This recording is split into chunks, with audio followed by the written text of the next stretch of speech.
आज राजाराम राऊतच्या मुलाला ईडीच्या खिचडी घोटाळ्याच्या संदर्भात समन झालेला आहे. सकाळी बोलताना संजय राजाराम राऊत याचं म्हणणं असं आहे की 2-5 लाखाच्या गैरव्यवहारासाठी तुम्ही ईडीची नोटीस पाठवता आणि कुटुंबाला हैराण करता. आता ह्या नालायक माणसाला लाज का वाटत नाही हा माझ्यासमोर प्रश्नचिन्ह आहे. जी काही खिचडी खाल्ली ती गरीब कामगारांसाठी होती आणि महाराष्ट्रामध्ये राजाराम राऊतचं कुटुंब सोडून दुसरं कुठलंच कुटुंब नव्हतं खिचडी बनवून कामगारांना देण्यासाठी. म्हणून ही खिचडी जी गरीब कामगारांची खाल्ली ती आता पचत नाहीये, अजीर्ण झाली आहे आणि म्हणून सकाळी थैथयाट सुरू झालेला आहे. राजाराम राऊतचा दुसरा मुलगा संदीप राजाराम राऊत आज ईडीच्या कार्यालयामध्ये जाईल आणि अजीर्ण झालेल्या खिचडीमुळे त्याला असे ढेकर येतील काय तो कदाचित ईडीच्या कार्यालयाचं पण बाहेर परत निघणार नाही आणि खिचडी खाण्याची सगळी मस्ती या संजय राजाराम राऊतची आता निघेल. अशा पद्धतीने गरीब कामगारांच्या खिचडी खाण्याची लाज खरं म्हटलं तर या लोकांना वाटले पाहिजे. 2-5 लाख काय 1 रुपया पण का खाल्ला कामगारांचा, करदात्यांचा, हा सर्वात मोठा प्रश्न आहे. म्हणून पुढे बघू काय होतं. इंडिया अलायन्सचा अधिकृत पद्धतीने भावपूर्ण श्रद्धांजली झालेली आहे. कारण का ममता बॅनर्जीने कोलकाता, वेस्ट बेंगॉलमध्ये किंवा वेस्ट बेंगॉल राज्यामध्ये मी एकही सीट काँग्रेसला देणार नाही असं जाहीर करून टाकलंय. दुसऱ्या बाजूला अरविंद केजरीवालनी सांगितलं की आम्ही पंजाबमध्ये एक पण सीट काँग्रेसला देणार नाही. म्हणजे आता इंडिया अलायन्सचा काही अर्थ राहिलेला नाही. त्या फोटोवर हार चढून भावपूर्ण श्रद्धांजली आता अर्पण करून टाकायची आणि संपवून टाकायचं. आणि आमच्या आदरणीय फडणवीस साहेबांना आणि अन्य आमच्या सरकार चालवणाऱ्या प्रमुखांना अफजल खान आणि या सगळ्याचा उपमा देण्याच्या अगोदर आज एकनाथ शिंदे साहेबांमुळे, फडणवीस साहेबांमुळे आणि अजितदादांमुळे राज्यामध्ये शिवशाही आलेली आहे, खऱ्या अर्थाने शिवशाही आलेली आहे. आणि तुझ्यासारखे मुघलांचे वंशज जे आता हिरवे साप बनून जे राज्यामध्ये वळवळ करतायत ना, त्यांना आता योग्य वेळी ठेचण्याची वेळ हे आमच्या शिवशाहीचंच सरकार करेल एवढा माझा ठाम विश्वास आहे. काय प्रश्न असतील तर विचार. संजय राऊत असं म्हणतायत की महाराष्ट्र आणि देशामध्ये जे विरोधी पक्षांमध्ये आहेत आणि हुकुमशाही विरुद्ध लढत आहेत त्यांना नोटीस करण्याचं एक नवीन तंत्र सुरू झालंय. महाविकास आघाडीच्या सरकारच्या काळात थोडं या गजनीला मी आठवण करून देईन.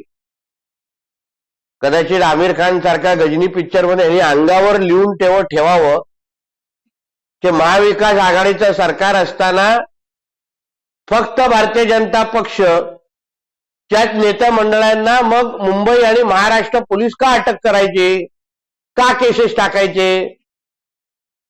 त्याच महाविकास आघाडीच्या काळात याच संजय राजाराम राऊतने डॉक्टर स्वप्ना पाटकरला फोनवर शिव्या घातलेल्या रेकॉर्डिंग पोलिसांकडे होत्या. मग या संजय राऊतला का अटक केलं गेलं नाही, त्या डॉक्टर महिलेला का न्याय मिळाला नाही. तसंच आदित्य ठाकरेचं पण खुनामध्ये नाव आलं, त्याची साधी चौकशी पण झालेली नाही. मग आता जेव्हा ईडीचं चौकशा ज्यांनी भ्रष्टाचार केला त्यांच्यावर होत असेल तर मग तुम्हाला मिरची का झोंबते. असंही म्हणतायत की राज्यामध्ये मुघलाई चालू आहे का, औरंगजेबाचं राज्य आहे की महाराष्ट्रामध्ये देवेंद्र फडणवीस यांचं राज्य आहे की अफजल खान, शाहिस्ते खान यांचं राज्य आहे, निजामशाही आले आहे आम्ही गुडघे टेकणारे लोक नाही आहोत. ज्यांचं गुडघ्यात अक्कल आहे ना, डोकं आहे, त्यांनी गुडघे टेकण्याची भाषा करू नये. देवेंद्र फडणवीस साहेबांच्या रूपाने आज आपल्या राज्यामध्ये खऱ्या अर्थाने शिवशाही आलेली आहे आणि त्याचमुळे हे मुघलांचे वंशज हे जे काय महाविकास आघाडीच्या नावाने जिकडे सगळीकडे फिरतात ते मुघलांचे वंशज आहेत. कारण का दाढी कुरवाळण्याचं काम आणि हिरव्या सापांना दूध पाजण्याचं काम हेच महाविकास आघाडीचे करतात आणि त्यांना गाडण्याचं काम आणि भगवा झेंडा भगवा ध्वज त्याच्यावर लावण्याचं काम आमच्या आदरणीय देवेंद्र फडणवीस आणि एकनाथ शिंदे आणि अजितदादा करतायत. म्हणून खऱ्या अर्थाने शिवशाही आली आहे आणि मुघलाईचा अंत आता 2024ला अधिकृत पद्धतीने होईल. संजय राऊत असंही म्हणतायत की तुमची बायको पोरं परदेशामध्ये लंडनमध्ये विला घेऊन राहत आहेत, त्याचे प्रायोजक कोण आहेत ते सांगू का? पण आम्ही कुटुंबापर्यंत जाणार नाही, आमच्यावर संस्कार आहेत. बाळासाहेब ठाकरे, यशवंतराव चव्हाण, उद्धव ठाकरे आणि शरद पवार यांचे संस्कार आहेत. संजय राजाराम राऊतला सांगेन, एक नशिबाने आम्ही आमच्याच बायको पोरांना लंडनला किंवा अन्य जागी फिरवतो. तुझ्यासारख्या अन्य लोकांच्या बायको पोरांना फिरवण्यासाठी जात नाही.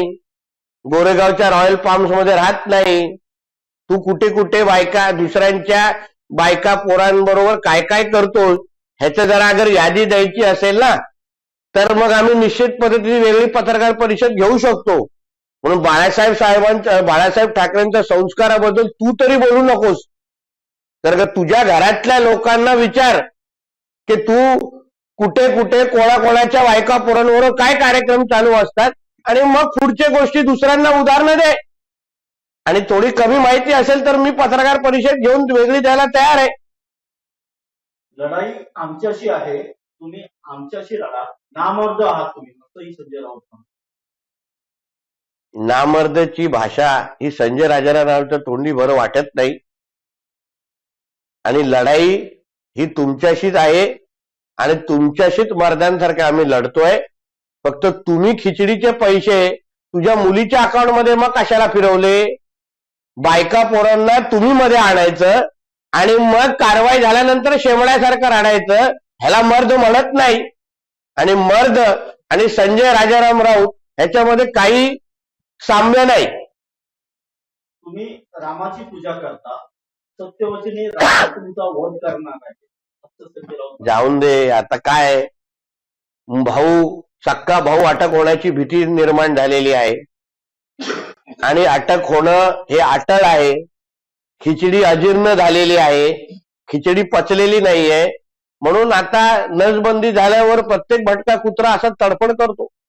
आप आणि ममता बॅनर्जी या इंडिया आघाडीत आहेत, त्यांनी जरी स्वबळावर आपापल्या राज्यात लढण्याची भूमिका घेतली असेल तरी पश्चिम बंगालमध्ये पूर्णपणे भाजप पराभव करण्याच्या क्षमतेमध्ये ममता बॅनर्जी आहे. म्हणजे गिरे तो भी टांग ऊपर अशी गत या संजय राजाराम राऊतची दिसते. म्हणून परत एकदा सांगतो की इंडिया अलायन्सचं अधिकृत पद्धतीने भावपूर्ण श्रद्धांजली झालेली आहे. मातम मनवायला काय हरकत नाहीये, कारण का इंडिया अलायन्स नावाचा पोपट मेलेला आहे आणि काल त्याबद्दल अरविंद केजरीवाल आणि ममता बॅनर्जींनी ते पोपट मेल्याचं जाहीर केलेलं आहे. मुंबई महापालिकेच्या 8,000 कोटींच्या ठेवी या एका वर्षात कमी झाल्या, यावर सरकारवर टीका होते. मुंबई महापालिकेच्या ठेवी हे कुठे खर्च करायचे, कसं खर्च करायचं हा पूर्ण अधिकार हा महापालिका आयुक्त, कारण आता प्रशासक आणि राज्य सरकारचा आहे. मुंबईकरांच्या विकासासाठी मुंबईला पायाभूत सुविधा अजून भक्कम करण्यासाठी अगर तो पैसा वापरला जात असेल तर त्याच्यामध्ये काही हरकत नाही.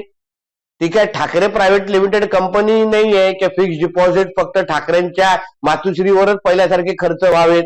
आता तो सरकारचा पैसा आहे, मुंबईकरांचा पैसा आहे, म्हणून त्यांच्यासाठी खर्च होतोय. याला करून असा एक प्रश्न आहे की आरोग्य विभागाने स्पष्टीकरण दिलं आहे की कोणताही रुग्णवाहिका खरेदीमध्ये घोटाळा झालेला नाहीये, मात्र विरोधकांनी यावर आरोप केले होते. असं आहे, पहिल्या दिवसापासून आम्हाला माहिती आहे की असा कुठला घोटाळा झालेला नाही.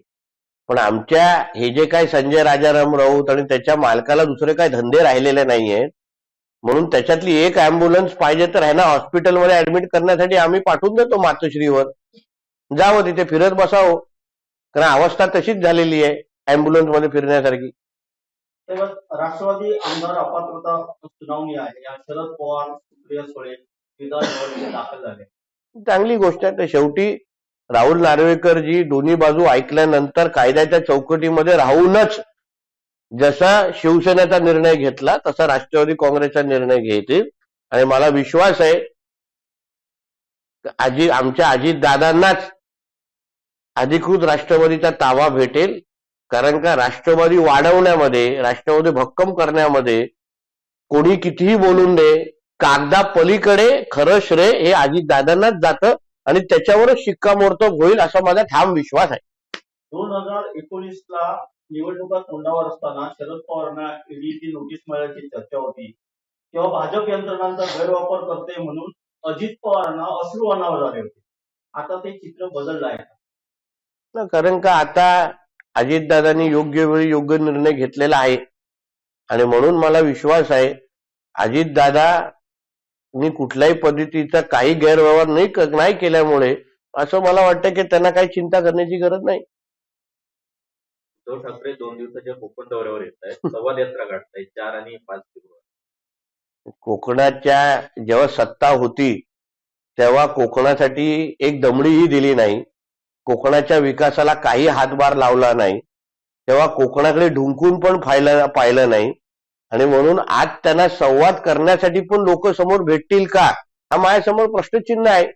कारण का सगळेच अगर भाजपमय झाला असेल आणि कोकण आता भारतीय जनता पक्षाचा बालेकिल्ला असल्यामुळे संवाद करण्यासाठी समोर माणसंच राहणार नाही, त्याच्यासाठी मुंबईवरून माणसं आणतील आणि संवाद करतील आणि परत निघून जातील. असे फुलपाखरू आमच्या कोकणामध्ये खूप येतात आणि निघून जातात. हिंदू धर्मीयांची मने दुखावणारे आक्षेपार्ह विधाने सध्या मोठ्या प्रमाणात व्हायरल होत आहेत. मुंबईनंतर आता सिंधुदुर्गातही अशा घटना घडल्या.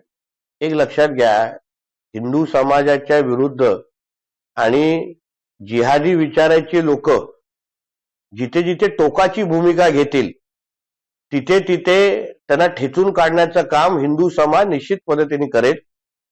आमच्या सिंधुदुर्ग जिल्ह्यातला राहणारा जो मुसलमान समाज आहे त्याला ह्याचा पाठिंबा नाहीये. तुम्ही अगर पोस्ट टाकणारे माणसं मुलांचे अगर व्यवस्थित त्यांचे प्रोफाईल तपासले, हे सगळे पाकिस्तानशी निगडीत आहे. काल पण वेंगुर्ल्यामध्ये झालेल्या शांतते सभेमध्ये वेंगुर्ल्यात राहणारा जो मुसलमान समाज आहे त्यांनी भूमिका घेतली की ह्या गोष्टी आम्हाला मान्य नाही. तशीच भूमिका कणकोलीमध्ये पण जेव्हा पाकिस्तानचा झेंडा लावला गेला होता स्टेटसवर, तशीच भूमिका इकडच्या मुसलमान समाजाने, जिल्ह्यातल्या मुख्य मुसलमान समाजाने घेतली. म्हणून हे जे काय स्टेटस लावणारे आणि वातावरण खराब करणारे हे जे कार्टे आहेत ते पाकिस्तानशी निगडीत असल्यामुळे या पाकिस्तान प्रेमी या जिहाद्यांना योग्य वेळी ठेचलं जाईल एवढा विश्वासाने सांगतो. लोकल प्रश्न 4 ते 11 फेब्रुवारी गाव चलो अभियान सुरू होत आहे आणि आपण आपल्या मतदारसंघात नेहमीच ऍक्टिव्ह असतात. त्या दृष्टीने काय अभियानातून नाही, आमच्या केंद्रीय भारतीय जनता पक्षाच्या वतीने काल जसं आमचे जिल्हाध्यक्ष प्रभाकर सावंतजींनी उल्लेख केला, पत्रकार परिषदेत उल्लेख केला की गाव चलो अभियानाची घोषणा झालेली आहे आणि त्याचप्रमाणे भारतीय जनता पक्षाचा आमच्यासारखे असंख्य कार्यकर्ते या अभियानाला यशस्वी बनवण्यासाठी आम्ही सज्ज झालेलो आहे. लवकरच या संबंधित उद्याच माझी या संबंधित पत्रकार परिषद घेतली जाईल आणि या मतदारसंघामध्ये नेमकं ह्या गाव चलो अभियानाचे डिटेल्स काय आहेत, तारखा काय आहेत हे आपल्या सगळ्यांना सांगितलं. भाजपने वरळीत ठाकरे गटाला राजकीय धक्का देण्यासाठी तयारी सुरू केली आहे. मंत्री मंगलप्रभात लोढांकडून वरळीच्या जांभोरी मैदानात क्रीडा महाकुंभाचे आयोजन करण्यात. ह्याबद्दल मी आदरणीय लोढाजींचं कौतुक करीन, कारण का वरळीचा आमदार आता नेमकं अस्तित्वात आहे की वरळी बेवारस झालेला आहे हा प्रश्न आता वरळीकर विचारायला लागलेले आहे. कारण का तिकडचा जो आमदार जो आदित्य ठाकरे नावाचा आहे असं आम्ही ऐकतो, त्याला आता शोधायचा कुठे हा आता प्रश्नचिन्ह निर्माण झालेला आहे. पण वरळीकरांना विकासाची जबाबदारी आता भारतीय जनता पक्षाने घेतली असल्यामुळे आतापर्यंत जेवढी विकास कामं झाली, जेवढे प्रश्न सोडवला गेले ते महायुतीच्याच सरकारने सोडवले असल्यामुळे मंगलप्रसाद लोढाजींनी घेतलेली भूमिका ही स्वागतार्ह आहे. मला विश्वास आहे वरळीकरांना खऱ्या अर्थाने न्याय देण्याचं काम हे महायुतीचंच सरकार करेल आणि भारतीय जनता पक्षच करेल असं माझा ठाम विश्वास आहे. साहेब, कुख्यात गुंड राजा मारणे आणि त्यांची पत्नी यांनी पार्थ पवारांची भेट घेतली आहे. मला माहिती नाही त्याच्याबद्दल, माहिती घेतल्यावर बोलू शकतो. महाराष्ट्रात सध्या भाजपच्या वतीने अयोध्याकरता विशेष ट्रेनचं आयोजन केलं जात आहे. पहिलीच ट्रेन आपल्या महाराष्ट्र मुंबईमधून ठाण्यामधून निघते आहे. एक लक्षात घ्या, प्रत्येक राजकीय पक्षला अधिकार आहे त्यांच्या नागरिकांना, म्हणजे आज नागरिकांमध्ये मोठ्या प्रमाणामध्ये अयोध्या जाण्याची मागणी येते आहे. सगळ्यांनाच येते आहे, लोकप्रतिनिधींना येते आहे, राजकीय पक्षांना येते आहे. म्हणून भारतीय जनता पक्ष हा एकमेव पक्ष आहे जो आपल्या नागरिकांना अयोध्यापर्यंत घेऊन जाण्याची जबाबदारी स्वीकारलेली आहे आणि त्याप्रमाणे हे अभियान सुरू होत आहे.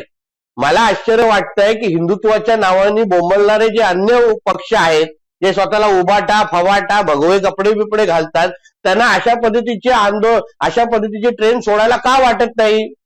आज हिंदू हृदय सम्राट बाळासाहेब ठाकरे अगर जिवंत असते तर वाडावाडामधून गावागावातून शिवसैनिकांना नागरिकांना अयोध्यापर्यंत घेऊन जाण्याचे आदेश मिळाले असते. पण तसा आदेश उद्धव ठाकरे कधीच देणार नाही, कारण का त्यांच्या मुळातच धर्मांतर झालेलं आहे. म्हणून तो विषयच राहत नाही. म्हणून याबद्दल भारतीय जनता पक्ष म्हणून आम्ही पूर्ण जबाबदारी घेतलेली आहे. जेवढ्या नागरिकांना आम्ही अयोध्येला घेऊन जाऊ शकतो त्यांना आम्ही सुखरूप अयोध्याकडे घेऊन जाणार आणि परत घेऊन येणार. एबीपी माझा, उघडा डोळे बघा नीट.